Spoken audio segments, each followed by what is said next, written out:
Terkadang di antara kita ketika diberikan ujian oleh Allah, kita mengatakan begini pada Allah, ya Allah, apa dosa saya wahai Allah? Benar nggak Bu? Dosa saya apa ya Allah sampai engkau berikan ujian begini? Ada yang berkata seperti itu? Banyak ya Bu? Bu, dosa kita terlalu banyak Bu. Berani-beraninya kita mengatakan hal itu kepada Allah. Ya Allah, dosa saya apa ya Allah? Dosamu banyak. Allah tutupi aib-aibmu di depan mata manusia, sehingga yang terlihat yang indah-indahnya saja. Kullu bani Adam khata, kan semua manusia berbuat salah. Jangan pernah engkau sombong dengan mengatakan dosaku apa ya Allah sehingga engkau memberikan ini untukku wahai Allah. Apa belum cukup salatku, puasaku, ibadahku, salatku? Ada yang mengatakan begitu? Na'udzubillah min dzalik. Ada yang mengatakan aku sudah beribadah siang malam, puasa, sholat tahajud, bersedekah tiada henti, tapi kenapa kau berikan ujian ini wahai Allah? Ada kan yang begitu? Marah-marah kepada Allah? Kata Allah apa? Boleh jadi apa yang kamu gak suka itu terbaik untukmu, kelak kau akan mendapatkan hikmahnya. Ajarkan pada anak-anak kita begitu, nak. Suatu hari nanti engkau akan mendapatkan perkara-perkara yang tidak mengenakkan dalam hidupmu, tapi itulah cara Allah menyayangimu. Karena bisa jadi apa yang kamu gak suka, kata Allah itu baik untukmu. Sebaliknya, apa bisa jadi apa yang kita suka, apa yang kita cinta, apa yang kita inginkan, ternyata itu gak baik menurut Allah. Allah lebih mengetahui dibanding dengan kita. Itu ayat yang menghibur kita untuk senantiasa bersabar akan apapun yang terjadi dalam kehidupan kita, juga anak-anak kita. Dan ayat yang mengajarkan kita untuk senantiasa berhusnuzon kepada Allah. Ingat, berprasangka baik pada Allah, Allah mengikuti prasangka hambanya. Ajarkan anak-anak kita untuk bersabar. Innallaha ma'as sabirin. Sesungguhnya Allah bersama orang-orang yang sabar. Dalam surah Al-Baqarah ayat 155. Di situ dikatakan Allah akan menguji kita dengan ketakutan, dengan kelaparan, minal khaufi wal ju'i wa naqsi minal amwali wal anfusi was samarat. Allah menguji kita dengan ketakutan, kelaparan, kekurangan harta, jiwa dan buah-buahan. Dan memberikan kabar gembira untuk orang-orang yang sabar ketika ada permasalahan. Dia mengatakan inna lillahi wa inna ilaihi rajiun. Semuanya dari Allah, kembali pada Allah, semuanya dari Allah, suka-sukanya Allah. Allah mau kasih kita apapun dalam kehidupan ini. Kita cuman artis-artisnya Allah yang menjalankan skenario-nya Allah saja kok. Betul nggak Bu? Maka ada beberapa fase tingkatan orang-orang. Ini kita harus berkaca diri kita termasuk orang yang mana, anak-anak kita termasuk orang yang mana. Ketika dikasih ujian, pertama tingkatan terendah dia marah. Kenapa harus aku? Apa dosaku? Apa ibadahku belum cukup? Tingkatan terendah, marah. Tingkatan kedua dia sabar. Sabar artinya, sabar itu apa? Dia mampu melawan tapi dia tidak lakukan, dia tahan, sabar. Tingkatan berikutnya ikhlas, tingkatan tertinggi bersyukur. Mau perkara baguskah, perkara menyedihkankah, dia katakan alhamdulillah ala kulli hal. Segala puji bagi Allah untuk semua keadaan. Bisa nggak Bu kalau lagi ditimpa kesedihan, ajarkan anak-anak kita, nak, kalau engkau ditimpa kesedihan, bersyukur nak. Bisa nggak tiba-tiba kita mengatakan hal demikian? Itu tingkatan tertinggi, orang-orang yang pandai mengambil hikmah dari semua kejadian. Alhamdulillah ala kulli hal. Ibu kita sakit parah. Ibu saya hadir hari ini di sini punya penyakit parah, namanya penyakit pemphigus vulgaris, yang seluruh tubuhnya kalau lagi parah melepuh Bu kulitnya. Jadi kalau pakai baju, bajunya diangkat, kulitnya terangkat juga. Seperti orang habis terbakar, melepuh, namanya penyakit pemphigus vulgaris. Pada saat itu fase orang pertama kali, kenapa ya Allah? Marah dulu. Tapi setelah itu pada akhirnya lambat laun, tahun berganti, akhirnya kami sekeluarga bisa mengucapkan alhamdulillah ala kulli hal. Segala puji bagi Allah atas semua keadaan. Terima kasih Allah atas penyakit yang kau takdirkan kepada ibuku yang membuat keluargaku pada akhirnya berhijrah menuju kepadamu wahai Allah. Kadang kita kalau dikasih senang-senangnya saja Bu, lupa sama Allah. Kadang kalau lagi ada masalah baru kita nangis-nangis sama Allah di sepertiga malam terakhir, betul nggak? Allah turun di sepertiga malam terakhir. Sepertiga malam terakhir jam berapa Bu? Jam 3, setengah 2. Ya, malam itu dimulai dari maghrib sampai jam 5 subuh, menjelang subuh. Ada sepertiga malam awal, malam pertengahan, dan sepertiga malam akhir. Dibagi saja, dibagi 3. Jadi biasanya kalau sepertiga malam terakhir itu jam 1 atau jam setengah 2 lah, sampai menjelang subuh. Itu di situ Allah turun ke langit dunia. Siapa yang minta pada Allah, Allah dengarkan. Siapa yang berdoa pada Allah, Allah kabulkan. Siapa yang minta maaf, minta ampun kepada Allah, Allah dengarkan permohonan maaf kita. Allah turun di sepertiga malam, ya. Ada nggak orang-orang yang kira-kira ketika diberikan musibah, ujian dari Allah Subhanahu wa taala, ujian kesedihan, dia ucapkan alhamdulillah ala kulli hal, segala puji bagi Allah atas semua keadaan, itu tingkatan yang luar biasa tertinggi, bersyukur atas semua keadaan. Tapi di sini Luqman menasihati, ya bunayya aqimis shalah, salatna wa'mur bil ma'ruf wa nahy 'anil munkar, suruh orang yang baik-baik nak, cegah orang yang buruk-buruk nak, dan bersabarlah terhadap apapun yang menimpamu nak. Itu ajaran Luqman, ajaran yang kita berikan kepada anak-anak kita. Berikutnya Luqman mengajarkan anak-anaknya akhlak. Islam tidak hanya soal melulu akidah atau tauhid, tapi juga atau mendirikan sholat, berdakwah, tapi juga soal akhlak. Apa yang Luqman ajarkan kepada anaknya mengenai akhlak? Wala tusair khaddaka linnasi wala tamshi fil ardi maraha. Wahai anakku, maaf ya, dan janganlah, Luqman 18, dan janganlah kamu memalingkan wajah dari manusia karena sombong, dan janganlah berjalan di muka bumi ini dengan angkuh. Ajarkan anak-anak kita untuk senantiasa bersikap tawadu, untuk bersikap rendah hati. Jangan pernah menunjukkan wajah, wala tusair khaddaka linnasi wala tamshi fil ardi maraha. Jangan palingkan wajahmu di depan manusia karena sombong, dan jangan berjalan di muka bumi ini dengan angkuh. Ajarkan akhlak kepada anak-anak kita. Masalahnya anak-anak adalah peniru paling ulung, ibu-ibu sekalian. Hari ini kita membahas mempersiapkan generasi milenial yang Qurani. Yang Qurani, kita bersandar kepada Quran ya Bu ya. Masalahnya anak-anak kita, apalagi anak-anak usia dini. Anak-anak usia dini itu dikatakan 0 sampai 6 tahun. Itu anak-anak usia dini. Atau dalam term anak usia dini secara internasional, ada yang mengatakan usia 8 tahun ke bawah. Mereka adalah peniru paling ulung. Apa yang mereka dengar, apa yang mereka lihat, mereka tiru betul-betul. Yang punya anak usia dini, betul nggak Bu? Tiba-tiba kita heran, nih anak dapat omongan begini dari mana ya? Nih anak bisa berperilaku seperti ini dari mana ya? Di rumahnya nggak pernah diajarin, rupanya lingkungan tetangganya, rupanya lingkungan sekolahnya. Maka hati-hati dalam memilih sekolah, hati-hati dalam memilih tetangga. Karena kepribadian seorang anak dibentuk dari 3 hal: lingkungan rumah, lingkungan masyarakat, dan lingkungan sekolahnya, ibu-ibu sekalian. Kita menginginkan anak-anak kita punya akhlak yang baik, perhatikan di rumahmu terlebih dahulu. Ibu adalah madrasah pertama, pendidik pertama, yang pengaruhnya menyentuh seluruh jagat raya. Artinya apa? Ibu memiliki peranan yang sangat penting. Kan banyak nih yang mengatakan, ngapain sih perempuan sekolah tinggi-tinggi, nanti juga berakhir di sumur, dapur, kasur. Bener nggak Bu, perempuan berakhir di situ? Betul, betul. Tugas utamanya perempuan memang melayani suami, mendidik anak-anak, memperhatikan urusan suami dan urusan keluarganya, betul. Tapi engkau sekolah tinggi-tinggi misalnya, atau ngapain sih taklim melulu tiap hari, ngapain sih belajar melulu tiap hari, bukan untuk apa-apa, supaya kita mendapatkan ilmu dan kita bisa mendidik anak-anak kita menjadi anak-anak yang hebat, betul nggak Bu? Ilmu yang ada pada diri kita bukan untuk menyaingi laki-laki, bukan untuk supaya kita pintar di hadapan manusia, bukan.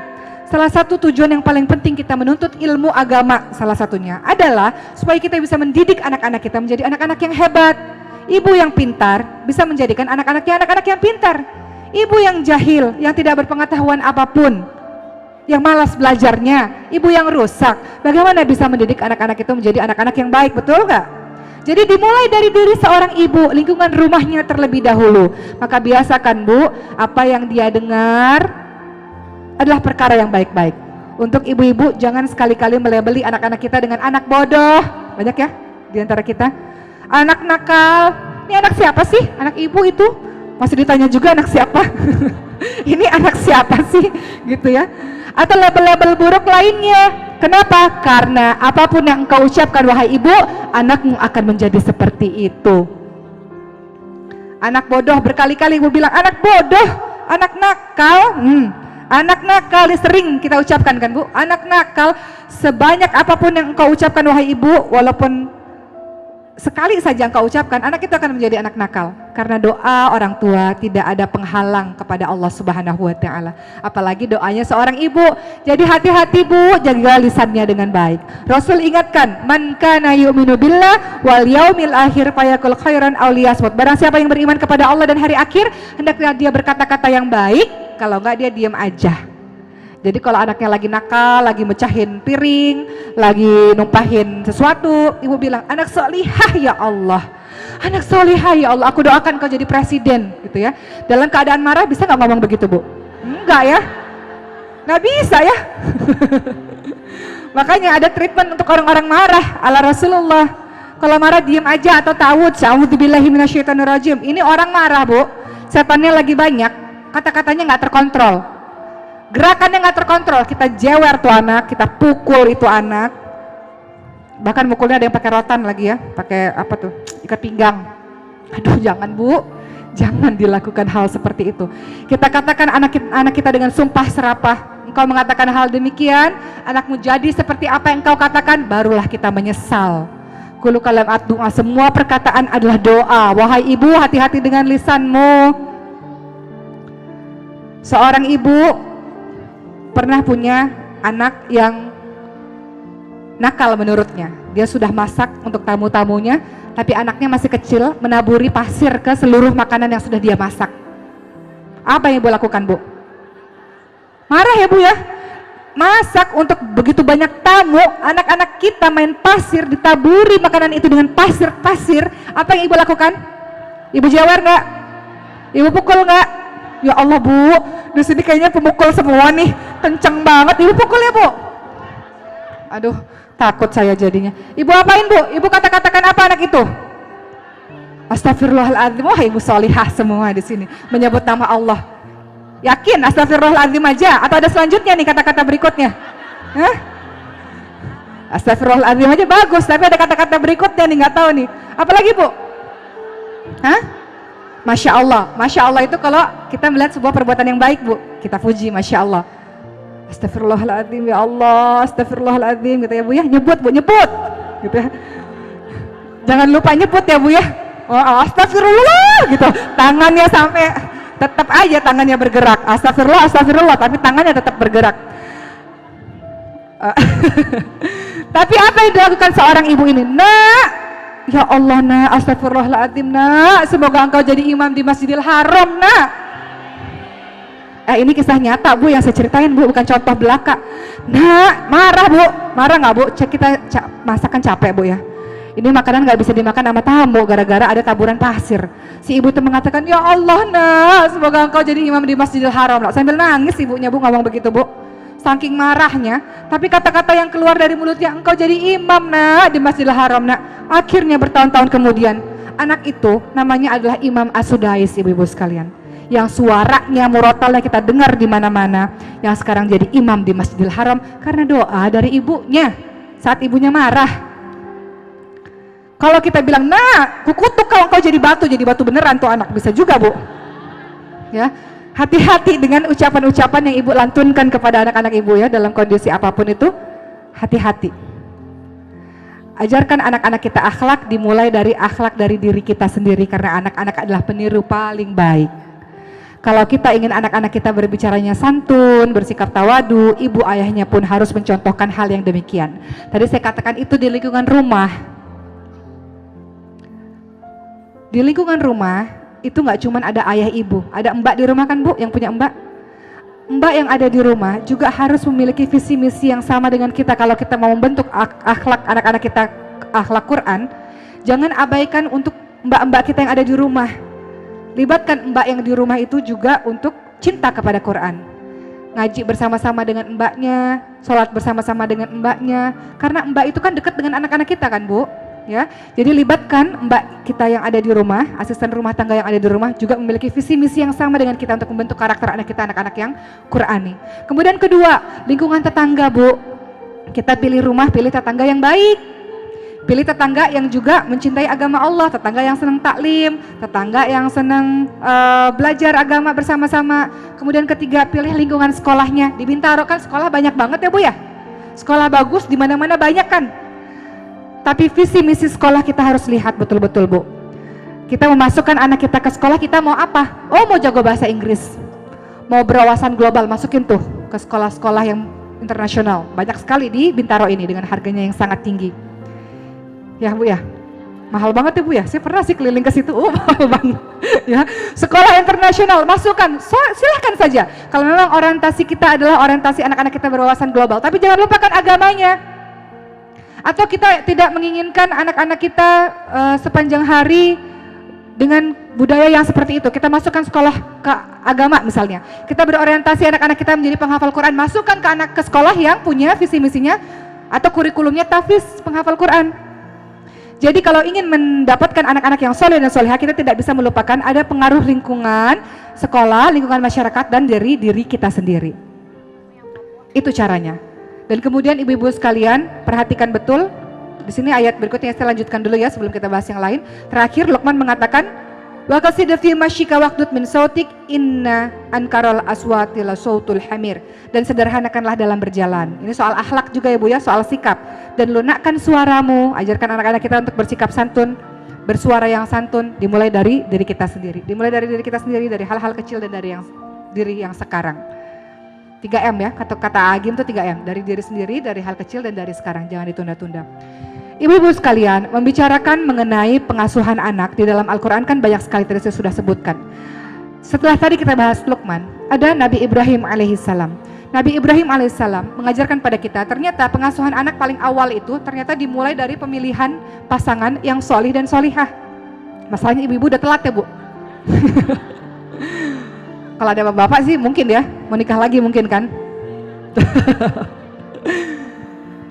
Pengasuhan anak ternyata dimulai dari pemilihan pasangan yang baik. Lihat Nabi Ibrahim alaihissalam menikah dengan Siti Hajar. Salah satu istrinya namanya Siti Hajar. Diperintahkan oleh Allah menuju ke sebuah lembah Bakkah, namanya sekarang namanya Mekah, lembah yang tidak berpenghuni sama sekali. Diletakkanlah di situ Siti Hajar dan Nabi Ismail alaihissalam. Nabi Ibrahim pergi. Ismail alaihissalam tumbuh menjadi pribadi yang salih berkat apa? Berkat pendidikan dari ibunya. Apabila menginginkan anak-anak yang solih, seorang bapak harusnya memikirkan betul siapa pasangan. Dia tidak hanya mencari istri yang baik, tapi dia cari ibu yang terbaik untuk anak-anaknya. Karena ayah bekerja, akan ada ibunya yang siap untuk mendidik anak-anak tersebut. Sebagaimana Siti Hajar mendidik Nabi Ismail alaihissalam. Nabi Ibrahim alaihissalam mengajarkan kepada kita untuk kalau mendidik anak-anak, jadi contoh teladan terlebih dahulu. Jadi contoh terbaik terlebih dahulu. Ayahnya berkata, nak jangan ngerokok. Bapaknya sendiri ngerokok. Bapak sendiri ngerokok Pak. Bener gak? Yang ketawa berarti suaminya perokok berat nih. Atau kita bilang, nak hafalin dong tuh nak juz 30 nak. Masa gak bisa suruh anaba aja nak, anaba anaziat nak, abasa, lanjutin tuh nak. Bu, ibu bisa gak surat anaba? Gak bisa ibunya. Kita pengen anak kita tahfiz Bu, hafiz. Hafal 30 juz Al-Quran, setidaknya juz 30. Kita sendiri gak hafal Bu, juz 30 Bu. Ntar anaknya bilang, Bu, ibu aja gak hafal Bu, juz amma Bu. Malu Bu sama anak PAUD Bu. Anak PAUD zaman sekarang canggih-canggih, juz 30 udah hafal, bener gak Bu? Ibunya malah lebih senang dengar lagu-lagu, lebih hafal lagu-lagu nostalgia, diputar terus menerus. Anaknya kita suruh jadi hafiz Quran, kitanya dengar lagu-lagu, ya gak nyambung Bu. Nabi Ibrahim alaihissalam mengajarkan kepada kita contoh teladan terlebih dahulu. Ayahnya, Ismail alaihissalam, lihat ayahnya adalah contoh teladan yang luar biasa. Allah menyuruh Nabi Ibrahim meninggalkan anak istrinya di lembah yang tak berpenghuni. Samina wa ata'na. Nabi Ibrahim dengar, Nabi Ibrahim taat. Maka terbentuklah akhlak anaknya juga seperti itu. Kata Nabi Ibrahim apa? Pelajaran berikutnya, tidak otoriter, demokratis, komunikasi kepada anak. Nak, wahai Ismail anakku, semalam aku bermimpi bahwa aku menyembelihmu nak. Allah memerintahkan aku untuk menyembelihmu nak. Kata Ismail, apa lakukan ayah? Kalau memang itu perintah dari Allah, semoga Allah menjadikan aku, menemukan aku sebagai orang-orang yang bersabar. Lihat, anaknya bisa berkata seperti itu karena mencontoh perilaku dari ayahnya. Akhirnya Nabi Ibrahim alaihissalam diabadikan kisahnya di dalam Al-Quran menjadi rangkaian ibadah haji. Ketika Idul Adha, hari raya kurban, juga mencontoh perilaku dari Nabi Ibrahim alaihissalam, kisah hidupnya. Karena Nabi Ibrahim alaihissalam mengajarkan kepada kita untuk menjadi teladan terbaik untuk anak-anak kita, supaya anak-anak kita mengikuti orang tuanya, khususnya bapaknya. Kemudian Bu, apalagi dalam pengasuhan anak, ketika sudah memilih pasangan yang baik, hati-hati. Kalau menginginkan anak-anak yang solih dan solihah dalam berhubungan suami istri, jangan langsung begitu saja. Ada adab-adab yang harus ibu-ibu lakukan. Udah buru-buru nih, elah, doa doang sebentar masa nggak bisa. Wudhu doang sebentar masa nggak bisa. Nggak sempat, nggak mungkin nggak sempat. Berwudhu terlebih dahulu sebelum berjima Bu, melakukan hubungan suami istri. Dan ada doa yang harus kita ucapkan. Apa doanya Bu? Allahumma Janibni atau janibna boleh ya. Allahumma janibna syaiton wa janibi syaiton ma razaqtana. Dibaca nggak Bu doanya Bu? Jangan-jangan ada yang baru tahu lagi doanya hari ini. Bismillah, sayang kita doa dulu yuk sayang yuk. Nggak usah buru-buru, doa dulu. Habis wudhu kita doa sama-sama. Bismillah, Allahumma janibna syaiton wa janibi syaiton ma razaqtana. Apal Bu? Apal. Coba Bu dengar suaranya Bu. Allahumma wajani bisyaitan marzaqtana. Doa Bu. Betul. Sebelum melakukan hubungan suami istri, kita menginginkan anak-anak kita dijaga oleh Allah Subhanahu wa taala, dan ini adalah bagian dari ibadah kepada Allah. Berwudu terlebih dahulu dalam kondisi bersih, berwudu terlebih dahulu kemudian ucapkan doa tersebut. Setelah itu apa lagi yang harus dilakukan? Nanti ibu mengandung, ingat ternyata indera pertama kali yang berfungsi adalah indera pendengaran di dalam janin Bu. Jadi banyak-banyaklah ibunya mengaji, banyak-banyaklah ibunya, jangan putar murotal Al-Quran bagus, tapi jangan selamanya putar murotal Al-Quran terus, ada kalanya ibunya ngaji juga. Kan banyak yang mengatakan denger lagu-lagu, nggak perlu denger lagu-lagu, dengerin murotal aja. Alangkah lebih baik ibunya ngaji, supaya anaknya kupingnya terdengar itu, pertama kali indera pendengaran yang berfungsi, anaknya menangkap ayat-ayat suci Al-Quran. Jadi ibu-ibu yang mengandung ini harus punya kebiasaan, kalau dulunya sebelum mengandung sering baca Quran, baca Qurannya ditingkatkan karena ini bagian dari pendidikan kepada anak. Baca Qurannya diperbanyak. Setelah itu anak itu lahir Bu, apa yang harus dilakukan? Di hari ke-7 diberikan nama yang baik dan akikoh atau akikah bahasa Indonesianya.